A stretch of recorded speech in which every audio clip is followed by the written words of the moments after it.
Sir India Pakistan match ಅಂದರೆ ಜಿದ್ದಾದಿದ್ದೇ ಇರುತ್ತೆ, ನಮಗೊಂಥರ emotional India ಗೆಲ್ಲಬೇಕು ಅನ್ನೋದು. ಹೌದು, ನಾವು ತುಂಬ ಎಮೋಷ್ನಲ್ಲೇ. ನಾವು ಚಿಕ್ಕ ವಯಸ್ಸಿನಿಂದ ನಮ್ಗೆ ಕಳಿಸಿರೋದೇ ಒಂದು, ಇಂಡಿಯಾ ಪಾಕಿಸ್ತಾನ ಮ್ಯಾಚ್ ಆದಾಗ ಇಂಡಿಯಾ ಗೆಲ್ಲೋದನ್ನ ನಾವು ನೋಡಬೇಕು ಅಂತ.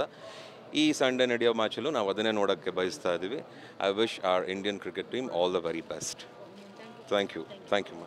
ಇಂಡಿಯಾ ಪಾಕಿಸ್ತಾನ್ ಮ್ಯಾಚ್ ಒಂಥರ ಅದು ನಮ್ಮ ಮೊದಲಿಂದನೂ ಕೂಡ ಇಂಡಿಯಾ ಪಾಕಿಸ್ತಾನ್ ಮ್ಯಾಚ್ ಅಂತಿದ್ದಂಗೆ ಯಾವುದು ಇದು ಕೆಲಸ ಎಲ್ಲ ಬಿಟ್ಟು ಟಿ ವಿ ಮುಂದೆ ಕೂತ್ಕೊತಾ ಇದ್ದಿದ್ದಂಥದ್ದು ನಮಗೆಲ್ಲರಿಗೂ ಗೊತ್ತಿರೋವಂಥದ್ದೇ. ಅದೇನೋ ಗೊತ್ತಿಲ್ಲ, ಎಷ್ಟು ಸಲ ಇಂಡಿಯಾ ಪಾಕಿಸ್ತಾನ್ ಮ್ಯಾಚ್ ಆದ್ರೂ ಕೂಡ ಆ ಎಕ್ಸೈಟ್ಮೆಂಟು, ಆ ಕುತೂಹಲ, ಎಡ್ಜ್ ಆಫ್ ದಿ ಸೀಟು ಮೊದಲಿಂದನೂ ಕಾಪಾಡ್ತಾ ಅದು ಒಂದು ನಡ್ಕೊಂಡು ಬಂದಿರೋ ಅಂಥದ್ದು.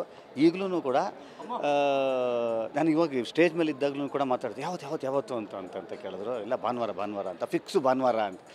ಅದು ಯಾವತ್ತೇ ಹೆಂಗೆ ಇದ್ರೂ ಕೂಡ ಅವತ್ತು ಒಂದು ದಿವಸ ಖಾಲಿ ಮಾಡಿಕೊಂಡು ಟಿ ವಿ ಮುಂದೆ ಕೂತ್ಕೊಳ್ಳೋ ಅಂಥದ್ದು ಒಂದು ಇದು. ಈ ಸಲ ನಮ್ಮ ಟೀಮು ಸಖತ್ತು ಸ್ಟ್ರಾಂಗ್ ಆಗಿದೆ. ಗೆಲ್ಲಿ ಅಂತ ಹೇಳೋದಕ್ಕಿಂತ ಗೆಲ್ತೀವಿ ಅಂತ ಹೇಳೋವಂಥದ್ದಕ್ಕೆ ಭಾಳ ಹೆಮ್ಮೆ ಆಗುತ್ತೆ.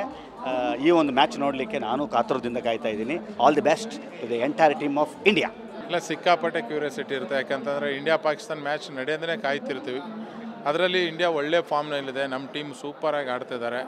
ಪಾಕಿಸ್ತಾನ ಟೀಮ್ನ ಮೇಲೆ ಗೆಲ್ಲಬೇಕನ್ನೋದೇ ನಮ್ಮೆಲ್ಲರ ಆಸೆ. ಒಂದು ರೀತಿ ನಾವು ಯಾವ ಟೀಮ್ ಮೇಲೆ ಅದರ ಸೋಲಿಲ್ಲಪ್ಪ, ಆದರೂ ಪಾಕಿಸ್ತಾನ ಮೇಲೆ ಸೋಲೋದು ಬೇಡ ಅಂತ ಆ ಥರ ಮೈಂಡ್ ಸೆಟ್ ಅವರು ನಾವೆಲ್ಲ. ಯಾಕಂದ್ರೆ ಆ ಥರ ಬಂದುಬಿಟ್ಟಿದೆ ಬೈ ಬ್ಲಡ್ಡಲ್ಲೇ ಕ್ರಿಕೆಟು. ಇಂಡಿಯಾ ಗೆಲ್ತದೆ, ಒಳ್ಳೆ ಮಾರ್ಜಿನಿಂದ ಇಂಡಿಯಾದವರು ಗೆಲ್ತಾರೆ. ವಿರಾಟ್ ಕೊಹ್ಲಿನೂ 100% ಆ ಮ್ಯಾಚಲ್ಲಿ ಸೆಂಚುರಿ ಹೊಡಿತಾನೆ. ಕಿಂಗ್ ಯಾರಂತೆ ಈ ಮ್ಯಾಚಲ್ಲಿ ವಿರಾಟ್ ಕೊಹ್ಲಿ ತೋರಿಸ್ತಾನೆ. All the best team India.